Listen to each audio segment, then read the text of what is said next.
today's talk is our 22nd or 21st journal club? 21st, I think. Very exciting. It's going to be given by our the head of our research and development department, Paloma David. Thank you, Paloma, for giving this talk today. And Paloma has a master's degree from the University of Amsterdam on the topic of her talk, which is the insights or the sense of insights that people get under the influence of ayahuasca. And she did her thesis with Professor Wouter Hanegraaff here in Amsterdam. And I think she already presented this talk at some other big conferences around Europe. I think at the Mind conference, at ICPR as well. Is that right or not? Are you going to do it at the next ICPR? Are you going to be at the next ICPR? Well, I presented in Insight, which was the Mind Foundation's conference. Yeah. Right. All right. So we're very excited to have it as an APRA talk as well.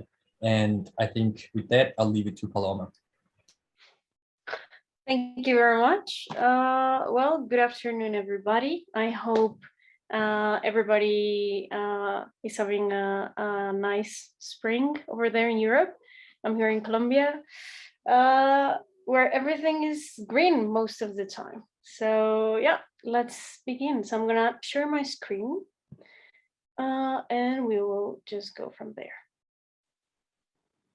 Okay, can you guys see my screen? Yeah. Got it. Well, good afternoon, everybody. In today's presentation, we're going to talk about the relationship between ayahuasca and knowledge. And the question I want you guys to keep in mind throughout this lecture is whether altered states of consciousness and knowledge have any relation. And if so, what kind of knowledge can it be obtained through altered states of consciousness? So welcome to Ayahuasca Insightfulness. So first of all, what is ayahuasca? Well, ayahuasca is a traditional psychedelic brew from the Amazon. The word translates to vine of the souls or vine of the dead. And the brew contains the psychedelic compound DMT, and it has a long history of use by indigenous peoples in the Amazon basin, mainly for healing and ritual purposes. And it's usually in ceremonial settings led by a shaman. Indigenous people native to the Amazon are known to have excellent botanical knowledge about the rainforest that surrounds them. Ayahuasca is a remarkably complex substance that relies on two significant components to deliver its psychedelic effects. So on the one hand, you have Psychotroph viridis, which contains DMT. And on the other, you have Panicteriopsis caapi, which contains MAO inhibitors, which allow the DMT to be active when consumed orally. And the thing is that among the thousands of Amazonian species, indigenous peoples native to this part of the world discovered a unique and unlikely combination between two botanical components that together create a psychedelic brew that is sacred to them and to their traditional medicine. Okay, so a little bit about my theoretical framework. Okay, so cognitive psychologist Benny Shannon has done extensive work on the phenomenology of ayahuasca, and it has worked specifically on the epistemic status of ayahuasca visions. And for this author, ayahuasca visions are coupled with psychological insights and metaphysical ideations entangled with spiritual and religious sentiments. And according to the author, people who partake in the brew feel that they have gained a significant knowledge or a significant understanding. In that same reasoning, we have to take into account that we have anthropological instances of indigenous communities that refer to ayahuasca as a school, as a source of knowledge, and as a foundation of their culture. So in the work on Shannon particularly, there are two specific kinds of claims of acquiring knowledge that are of interest for us here. So psychological knowledge and metaphysical knowledge. So the first one, psychological knowledge, concerns to acquiring insights, self-understanding, interpersonal empathy, where mostly what we have on the data is that individuals report or describe psychological insights and novel inner comprehensions on a personal, interpersonal, and even collective levels. And the second one, metaphysical kind of knowledge, concerns to people describing and reporting philosophical ideations, religious sentiments. And it's very interesting to find these kinds of reports with individuals who had no prior background in the field of philosophy or even interest for those sorts of ideas. Now, from a religious studies perspective, the Hermetic word gnosis refers to, and please pay attention to this, an ineffable, non-verifiable claim of direct experiential knowledge. And a little bit of context regarding that. So Gnosticism was an ancient form of religion based on gnosis, so this kind of knowledge, which is also understood as knowledge of the self and sometimes conflated with knowledge of God, in the sense for them of knowing the divine spark that lives within humans. So according to Dutch scholar of religion Wouter Hanegraaff, gnosis is situated within three types of claims for attaining knowledge. So we have reason, which is, we know it. We have faith, we also know that, and we have gnosis. And this is like the three types of claims that we find when someone says that they have acquired a kind of knowledge. So on the one hand, you have verifiable claims of knowledge, which will belong to the category of reason, philosophy, the scientific method. And on the other hand, you have a non-verifiable but communicable claim of knowledge that pertains to the realm of religious faith. And finally, and this is where the concept lies, we have ineffable, so it's not possible to describe them. They're non-verifiable claims of knowledge that are attained during ecstatic experiences. And these ones are the ones that are categorized as gnosis. And they're thought to reveal a transcendental understanding about the true nature of the self and the universe. So gnosis, for devotees of Hermetism, which is the sort of the historical framework we're taking for this concept, gnosis for devotees of Hermetism sits on top of the hierarchy of knowledge, and it's deemed to be the highest and most profound kind, attained only during altered states of consciousness. And it describes the highest form of transrational knowledge available for them. So what's important for us here is that the concept of gnosis has migrated from the field of religious studies to the field of psychedelic studies to describe the claims of transcendental knowledge in psychedelic trip reports. So we have the concept of psychedelic gnosis. Now, religious studies scholar Christopher Partridge describes a sort of Gnostic impulse within psychedelic culture. The author argues that thinkers such as Ginsberg, Huxley, and Leary framed the psychedelic experience as an awakening of the mind to eternity, or as an exposure of the self to a new understanding of reality. Now, Partridge conceptualizes psychedelics in terms of technologies of transcendence. And the term was inspired by Michel Foucault's discussion of technologies of the self. Now, Foucault develops four major types of technologies, and we're going to focus specifically on the types that he deemed technologies of the self. And these are the ones that permit individuals affect by their own means, operations on their bodies, thoughts, and way of being. And it's a technology that's sort of entangled with the Delphic principle of know yourself. And it examines the means by which individuals engage in self-analysis, examination of conscience, and actively create their own identities. So there appears to be a correlation between the concepts of self, knowledge, psychedelics, and technology.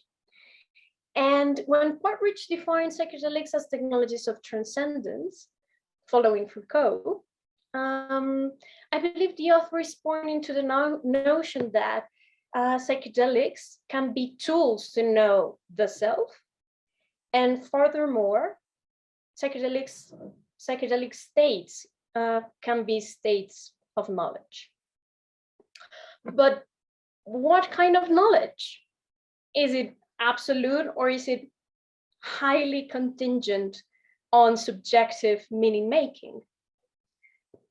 The fact that Partridge follows Foucault to define his technologies of transcendence implies that he operates from the notion that conceives that there is no autonomous transcendental subject operating apart from social constructs, which means subjects build meaning and their identities in historical and cultural contexts.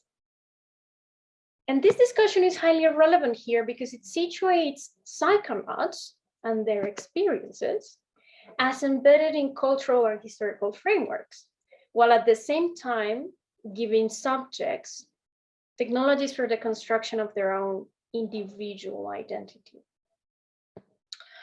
So it is my argument that the different insights a particular practitioner can draw from a psychedelic experience is mainly informed by the cultural context in which the subject is situated and their own cultural background. Now, considering the previous points made, the main question we ask is, what kind of insights can be found in reports of ayahuasca experiences, and how are they related to the setting in which they occur? Okay. So a total of 36 trip reports were analyzed using narrative research and qualitative analysis software. So the trip reports were coded, paying particular attention to claims of knowledge of a psychological nature or of a metaphysical nature. Narrative accounts of ayahuasca experience were approached as well as efforts in integration. For those of you who might not know, psychedelic integration typically means the assimilation of ideas, insights, visions, and memories from a recent psychedelic experience into the present existing sense of self and conception of reality. The trip reports of the ayahuasca experiences were taken from the drug library Erowid. And finally, a number of word clouds were created by coding the narratives through concepts stemming from setting and insight in order to correlate knowledge with context. So the word clouds that we're gonna see depict the most frequent words used in the following contexts. So on the one hand, we have a shamanic group ceremony, mostly held in the Amazon rainforest with Latin American shamans. And on the other hand, we have individual private consumption of ayahuasca, which is mainly conformed by Western individuals who brew their own version of ayahuasca on their own and just drank uh, in their house. So those are very different contexts, and those were the two distinctively settings in which ayahuasca was consumed, according to the narratives from Meroe. And lastly, we're going to see a word cloud that, again, presents the most frequent words that were used in order to convey the concept of psychedelic gnosis. So claims of knowledge. Okay. Okay, we see the first word cloud. Okay, so the traditional context in for the consumption of ayahuasca is a group ceremony led by a shaman who sings sicaros, uses rattles, smokes tobacco, and smudges with incense, and is the one in the sole control of the brew. The workload that you see on the slide was made utilizing the narratives that took place within this context in order to give you an abstract landscape of this setting. And as we can see, the main words found are shaman, ayahuasca, ceremony. And then in the details, we find words such as songs, candles, cleansing, medicine, smoke, tobacco, sacred, Amazon, and spirit. So these were the most frequent words used in the narratives that took place in this context.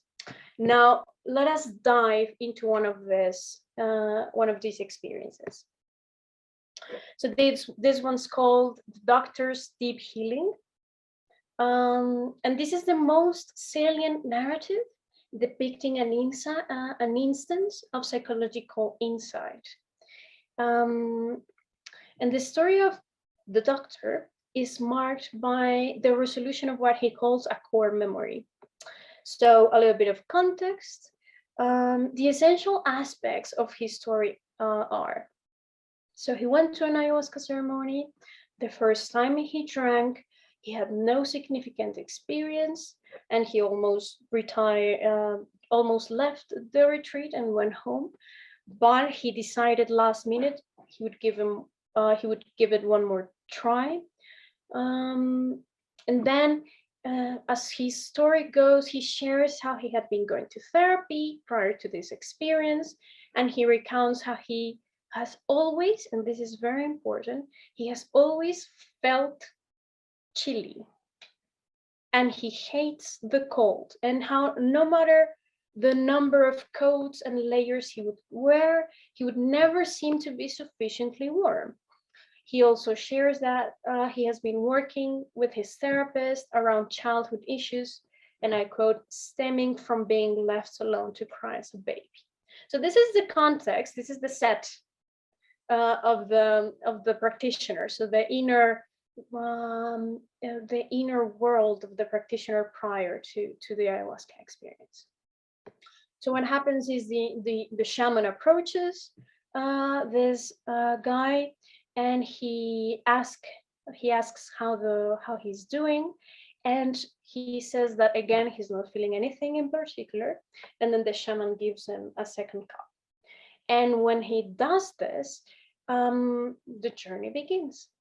And then as the effects of ayahuasca grapple his mind and his body, he starts to feel cold. And he asks, why do I always get so cold? And then we have a moment of realization. Let's see. As we can read on the slide, it had came to me that what I had been crying about as a baby all those years ago was that I had been cold. I had been screaming non-verbally, I'm cold, and that moment had defined me. I am cold became the equation, I equals cold, and stayed with me for the rest of my life. And suddenly all the struggles I had with chilliness and all the struggles I have had with struggling all made sense. So as this realization came to him, he continued to reflect upon how this event had become a core memory, and once this memory was recalled and understood, he describes, as we can read on the slide, I laid there with my adult self, holding my infant self with compassion, comforting him and saying, I'm sorry you were cold, don't worry, I'll take care of you now, let me warm you up. And I felt my wounded core started to heal and integrate. And upon this realization, he describes an experience of oceanic boundlessness. So he describes rising above the stars, seeing every planet circling the suns and stars circling their galaxies. And he says he saw clusters of stars spinning around each other, where each revolution was a pulse in a vibration, in a note, in a song that lasted billions of years. And he says he was able to hear the music of the spheres. And what happened then was that the music from the ritual space became a microcosm of the universal beat that encompassed the universe. And in the same way, the boundaries between his own self and the world diluted, as we can see on the slide. There was no difference between the out there beyond our walls and the in here of the ceremony. There was also no difference between the out there of everything I perceive and the in here of my head. I laid there, not categorizing anything, simply being in the experience, as though I was a newborn baby looking out in wonder at the world around me for the first time. So to summarize, the ayahuasca experience takes him to visit a core memory where he realizes his unmet needs as a baby were related to being cold, and how this event had defined him. Then the moment of insight comes as he decodes the meaning behind his crying, and then he realizes he is no longer a vulnerable baby and he can meet his own needs. He holds himself with compassion and warms himself up. And then the oceanic boundlessness ensues. And where before he felt lonely and cold, he now felt again as a newborn baby in a sort of communion with the world around him.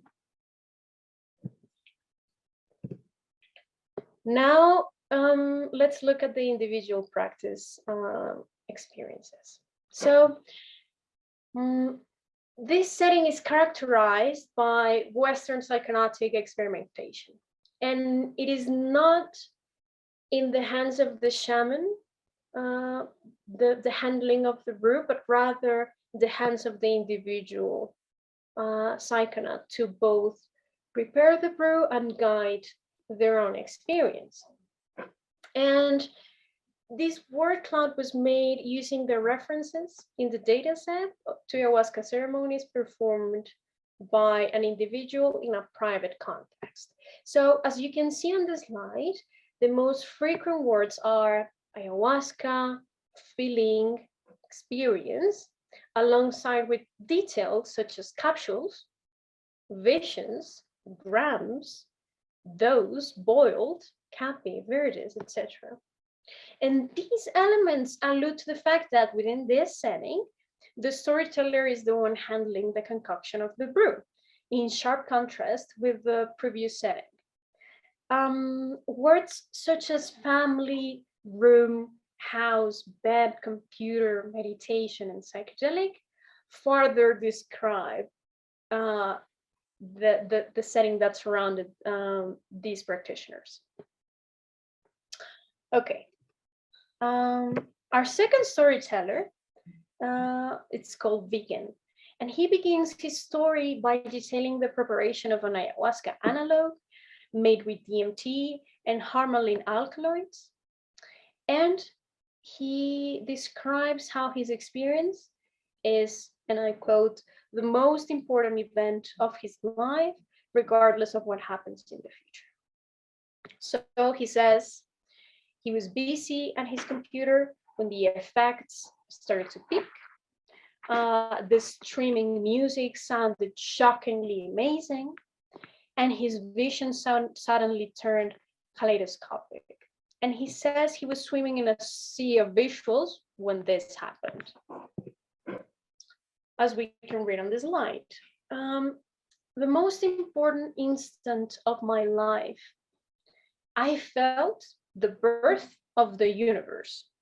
The impossible appeared clear. The most absurd and unverifiable thing possible appeared to me as the purest and truest obviousness. Out of nowhere, the universe had chosen to exist. It had created itself. I felt, how stupid am I not to have realized this before? The universe never needed anything to create it. It just created itself. It wished itself into existence. Some things cannot be explained, they have to be understood. So very similar to popular notions about a revelatory experience, Vegan, our storyteller, expressed that some information just cannot be explained. Instead, it needs to be lived in a direct experiential way. And he goes on to say, when a so far non-existent compound is synthesized, do its chemical properties appear out of nowhere, or were they already inscribed in the fabric of the universe? The universe keeps creating itself because it is a newborn.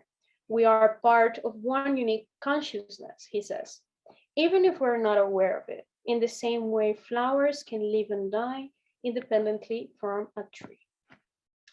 And he continues to say, he beheld the absolute beauty of contemplating the ultimate answer of the universe, and then, in a second, it was gone. I still had tears running down my face from the realization, from the beauty of such knowledge. The universe was an open book for me to read its mysteries.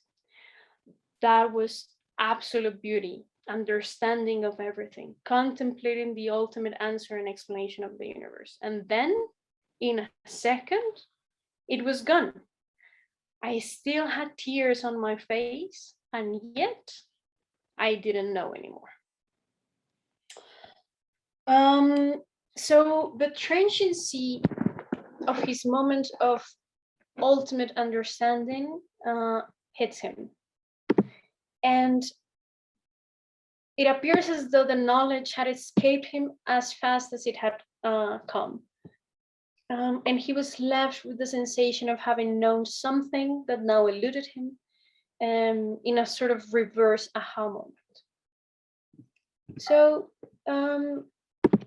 Vegan's story ends by stating it has been 2 years, and his interpretation of the experience has not changed. And he says, as we can read, should I consider I was on drugs and you think crazy things when you're on drugs? He interrogates very openly, having a critical stance towards his own experience. And he continues, put it simply, the question is, have I really known everything, or has the drug tricked me into believing so? And he says, be true or false, I am thankful. It felt truer than truth itself. Okay, so this story in the data set is originally titled as Absolute Knowledge and Understanding. And it was chosen because of its because the fact that it had such a provocative title pointed towards the very thing that inspired the project. The sense of understanding something profound and ineffable, or having experienced a transient moment of knowledge about something otherworldly. So Wegen's story was the clearest example of the concept of psychedelic gnosis, a claim of direct experiential knowledge about the true nature of the universe. So when it comes to discussing the actual content of a Gnostic experience, there is really not so much to say it as a claim, because proving or disproving the means by which the universe came to exist is not the purpose of this project, but rather to address what it meant to the storyteller to have lived and experienced such a thing. And in this case, it appears as though Wegen longed no more for an answer to his existential questions.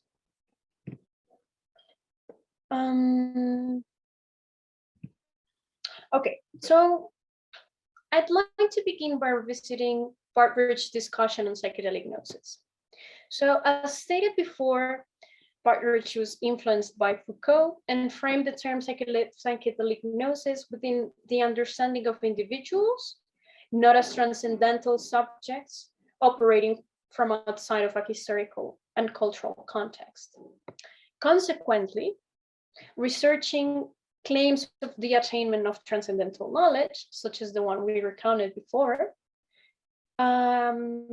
within a given social context, approaches these claims as culturally situated objects of study and not as truth claims. And that is very important.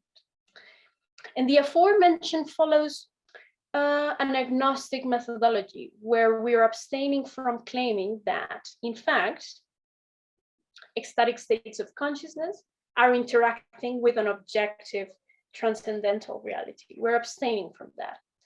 And we're just gonna take them as culturally situated objects of study. Now, let's address the idea of insights. An insight can be understood as an idea that arrives with suddenness, and it pertains a halo of profundity and truth. And now, before we address insights as a product of the psychedelic experience, let us first address the relationship between insights and factual truths.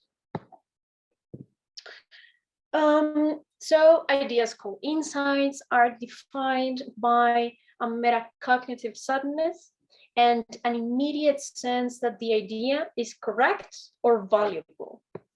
And to assess the trustworthiness of the information gathered from a moment of insight in an ordinary state of consciousness, neuroscientist Ruben Laukkanen designed a study that would artificially induce aha moments via anagrams, such as the one on the slide. Individuals would be presented a factual statement immediately after the anagram's successful resolution.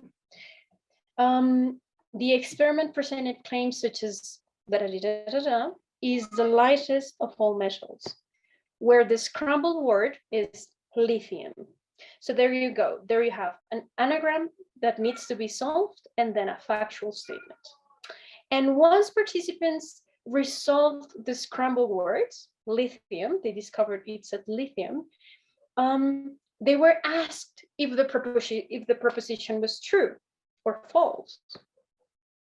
And the study showed that if a particular piece of information is presented in the sort of temporal neighborhood of an aha moment, the given individual might be biased to think that the idea is correct. So in other words, in some instances, feelings of insight may make false information seem real. Nonetheless, according to the author, recent empirical work suggests that aha moments are sometimes and even frequently accompanied by a correct solution to a problem. And the author partially explains this by arguing that when a scientist, an inventor, or an artist has a moment of insight, they may be drawing on a vast repository of knowledge, and therefore the insight might be factually correct, as it might be highly coherent with the individual's existing knowledge. Now, Benny Shannon argues that, as we can read on this slide, factual knowledge is not obtainable with ayahuasca. However, this does not imply that the brew affords no knowledge at all, that it affords no learning.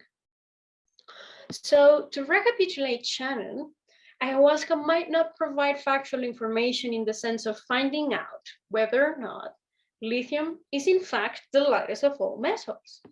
Still, a moment of insight implies the contemplation of a piece of information that acquires a sudden sense of profundity.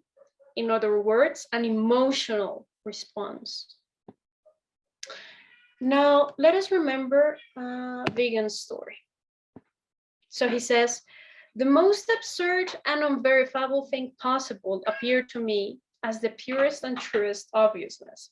So as we can read from the practitioner's account, they are aware that the piece of information they are claiming to know is outside of the realm of empirically verifiable information.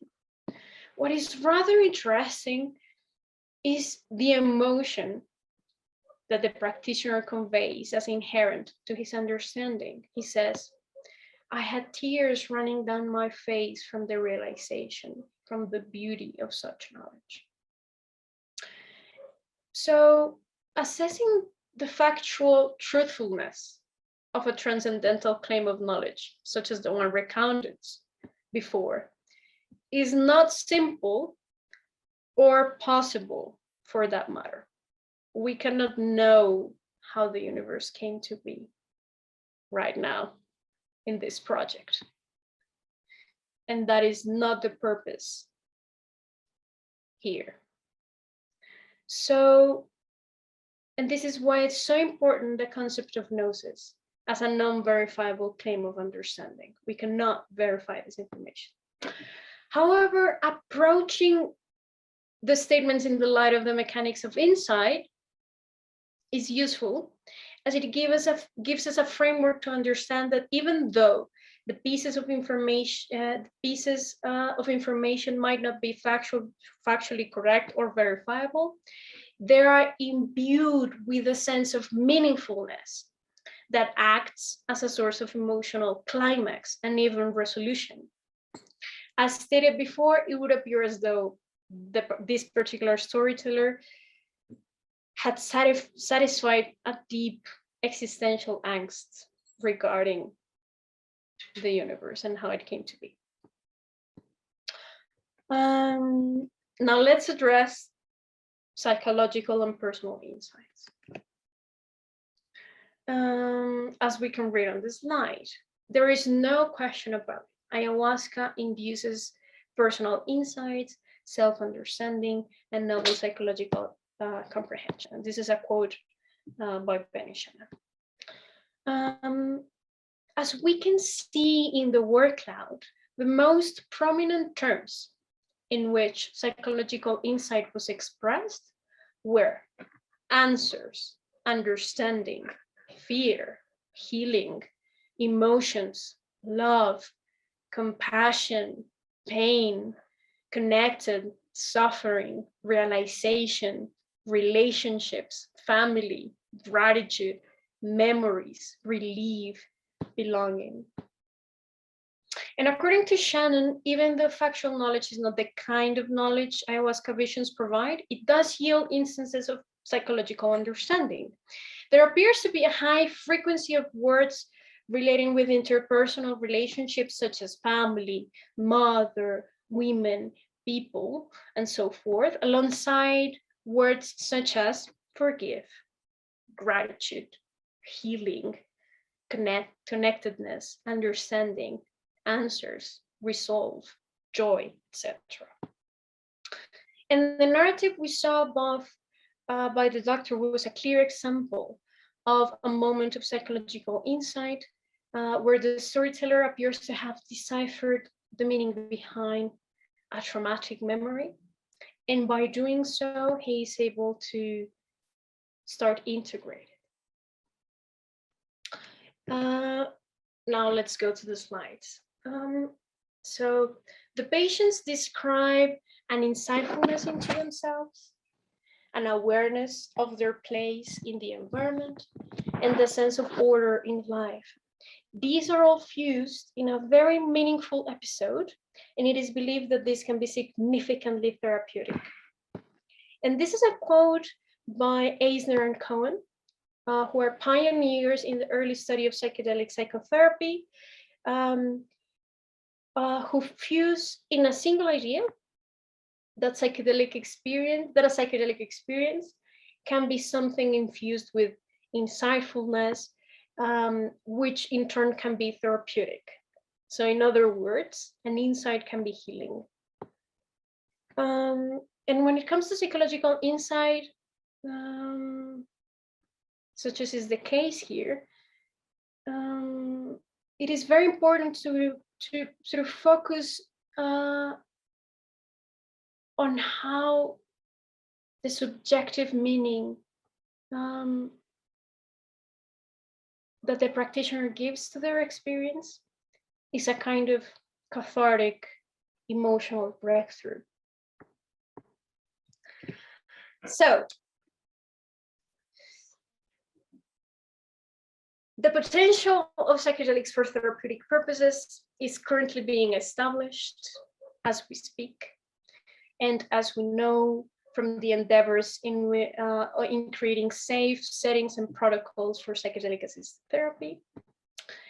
And recent empirical research is also working on determining the ways in which psychedelics interact and alter our metaphysical beliefs.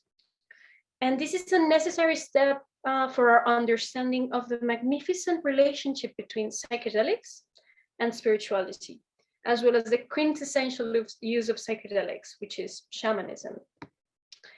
And I can help to wonder what is yet to be found with regards to the relationship between psychedelics and knowledge. And I believe we are yet to keep inquiring the epistemological conundrum that implies acquiring a different kind of knowledge by means of a different state of consciousness. Thank you.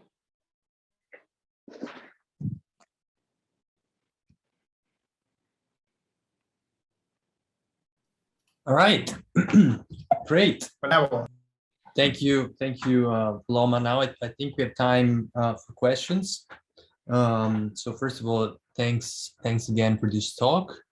I think if you want, you can also stop the screen sharing so we can see. I don't even know if everybody is visible. But if there are questions, please go ahead. You can just ask the question or raise your hand, and but just go ahead if you have a question. Otherwise, I will go with my questions. But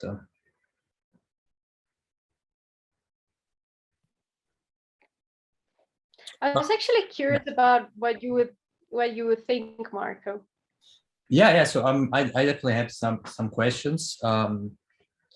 So the first is considerations that I think it's very I think you do a very good job at making the distinction between this personal kind of self insights and the more external insight, and in the sense the feeling of profundity, the sense of meaning that comes with these moments. So I think that is the fact that this can be both truthful or they can be non incorrect insights, I think is a very critical point to highlight. One kind of question that I had, there was a point where I don't know if that is your kind of definition or if it is someone else's, but there was a mention of the sense of meaning of profundity as equivalent to like an emotional, to something that elicits an emotional response. So maybe I wanted to like challenge you a bit on that, to know what your thoughts are, because if around that claim, I can think of things that elicit an emotional response, but they're not profound. And I can think of things that, moments that feel profound, but that not in an emotional way. So, and to me, it feels like there is this sense of meaning and of profundity, something that, yes, comprises an emotional response, but maybe also something else. So I was wondering just what your thoughts are, if you think that, this sense of profundity is just, it is purely something that elicits an emotional response, or if there's other aspects to it. Wow, that's a very hard question. When I was reading Ruben Laukanen's bibliography for this thesis, I was trying to, again, make a distinction between what is factually correct and what people are experiencing as factually correct, because they are different things. And then the tools I managed to have where that an insight can be sort of looked from the perspective of, so someone is presented with a piece of information that can be random or not, that suddenly acquires a sense of profundity and a halo of meaningfulness and truthfulness to it. And the way I interpreted that was, it is an emotional response. Although I don't think these two are radically correlated.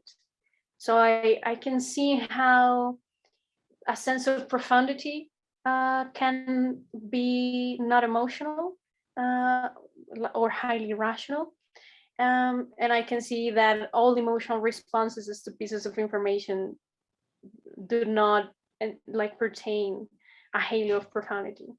But yeah, it was a way of sort of grasping what was going on in such an abstract level of experience, which is someone feeling that they have encountered a very, very important piece of information. Yeah, I think so. I know it was a difficult question. As I said, it was it's a challenging question. I don't necessarily expect. I don't have an answer. So I wasn't necessarily, I was more interested in your opinion on that, and your thoughts on that more than, I wasn't expecting a definite answer. But thank you. So, do we have any other questions from the other people present? Just go ahead if you have a question, otherwise. Oh. Okay, then I will go. I think it's an interesting point. I'm still really, because everything else I'm on board with. Basically everything else that you have in your talk. I'm on board with. It's this specific point of this this definition, let's say, of this what are the components of this? We have a question. Yeah, I'm just gonna finish this thought, and then we have a question. What are the components that go into this sense of profundity? Because it's a very general. It's specific. It's also general, because again, it can apply to a self insight can feel profound, like the ones that we had about the person's childhood. But it can also those kind of insights that appear to be of kind of universal, the proper transcendent kind of mystical nature, which are not personal insights, but they also feel profound, but they're very different, they're on very different level. And so and yes, there is an emotional component, but there's other I feel like there's other components to this which I are not clear in my head. But we have a question from Juan Fernandez Avendaño. I'm not sure if I say your name correctly, but please go ahead. Yeah, that was great Spanish, Marco. Yes, thank you, Marco, and thank you, Paloma. It's a great presentation. My question is, I don't have it clear, but it's I would like to know more about the level of consciousness. I don't know, but reaching this different level of consciousness with this psychedelic, I think it's quite specific from this practice, and I have not heard from other practices reaching such a level of consciousness? So that would be a first question, but maybe you don't have the answer, if it can be reached by other practices. And secondly, if let's say what it's quite a particular level of consciousness, right? I didn't understand that last idea. Yeah, because when I think about consciousness and the different levels, I can imagine many definitions for describing each level of consciousness. I'm just curious to let's say to understand if the level of consciousness reached after this practice is somehow described or defined by someone, or is it just personal experience of each trip, let's say? Mm-hmm. Wow. So speaking of other practices, I think humans have like a very close relationship with altered states of consciousness. So in parts of the world where there were not psychedelic compounds, people found ways to alter their consciousness by means of ecstatic dancing, breathwork techniques, drumming. And then in Europe and the Americas and in Africa, we have specific psychedelic compounds. We have Amanita muscaria and psilocybin in Europe, and then we have iboga in Africa, and then we had ayahuasca here in Latin America. Peyote in North Central America. Peyote, mescaline, that's correct, yeah. And the thing about all of these states is that they're deeply sort of entangled with our metaphysical ideas and our metaphysical practices and shamanism and religious practices as well. And the best of all, this is that is very transient. So people can go into an alteration of consciousness that takes them to see the birth of the universe, and then it slowly fades away and they have to go back to their own regular sense of self. So I think that's the beauty of it all, that humans are able to go that far and that deep into their own consciousness, and then they have to come back and integrate whatever they had lived and continue going to work and having a regular life. And when you talk about levels of consciousness, I think that's it. I mean, we are sort of wired to be in this default state of consciousness, and then we are very naturally prone to explore a range of states of consciousness that can come natural to us or can be induced. I always find very funny that the human brain has endogenous amounts of DMT. So it's just there. So I want to add some. So let me just quickly add something to what Paloma said, which I think is already the point of integration that Paloma mentions. Obviously, very important and a very complicated challenge of these experiences. But the other thing I wanted to add is and also it's a very good point about that there are many different routes to these kinds of like transcendent states, and which is also a very good point. The thing that I would like to add is that I think the idea that consciousness is a one-dimensional thing that goes in levels, I would resist that idea. I think it's a bit of a oversimplistic. I would. And if you're interested in this topic, I would definitely encourage you to join the next Journal Club, which is going to be on May 4th, which is by Raphael Millier, who has some very, very, be there. I think he has very, very interesting papers on, consciousness as a multidimensional construct and not a one-dimensional scale that goes like up and down, or like, which is, you can, you can simplify it into a one-dimensional scale, which, it can be useful, but there's more complexity, I think, in all these different kinds of states and all these different routes to, to alter states of consciousness. There can be something like ayahuasca or psychedelics that, has a very visual kind of component, takes a kind of a sensory route, or there can be other states that are that are achieved by the opposite means, even by like sensory deprivation, for example. So you get obviously very powerful altered states of consciousness by sensory deprivation as well. So there's a complexity there, I think. Sorry, Juan, please go ahead with your. No, nothing to add. I appreciate the reply. I just lowered my hand, and thank you for describing and adding that. Yeah. Thank you for asking the question. I think it was very interesting. It was a very good point. Yeah, I would add that actually consciousness is one of the, I think, the mysteries that we have to tackle in this century. So there is not a definitive answer just yet. It might take us a few decades to explore and study. Yeah, absolutely. Even, I mean, sometimes in neuroscience, I had this thought a few days ago. It feels like, even in 2022, we have pretty good tools, but the complexity of the brain, is hard to grasp. And it feels sometimes, even if we have the most sophisticated tools, it feels like having stones and fire to try to figure out how the Large Hadron Collider works. Sometimes doing neuroscience, you feel like a primitive person trying to figure out this incredibly like complex thing. So it will for sure need more time.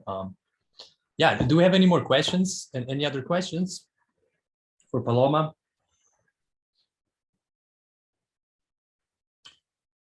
There's something in the chat in Spanish. Someone okay. All right, I think there's no more questions. Paloma, do you have anything to add? Any closing remarks? Otherwise we can Yeah, no, I would like to add that we're yet to understand how consciousness acquires knowledge, and what other kinds of knowledge can be acquired in different states of consciousness, and would they be valid ways of knowledge, or talk about any sort of truthfulness about the world that surrounds us. I know for a fact that indigenous communities act and exist in the world following that sort of way of knowledge. So yeah, I'm just curious about what will happen next. Yeah, very good, very good. And I think this today's journal club is very nice lead into both the next, because the next one is Raphael Millier, which is going to be about the dimensions of consciousness, let's say, and the one after that, which should be in June, and it should be in person. It's going to be Aidan Leon, who's a philosopher as well. So there's this kind of questions that Paloma is raising are epistemology kind of questions. So there's definitely work there to be done. And I think with that, so I'm going to stop the recording now. Thank you, Paloma, for giving this talk. Thank you, thanks everyone for joining.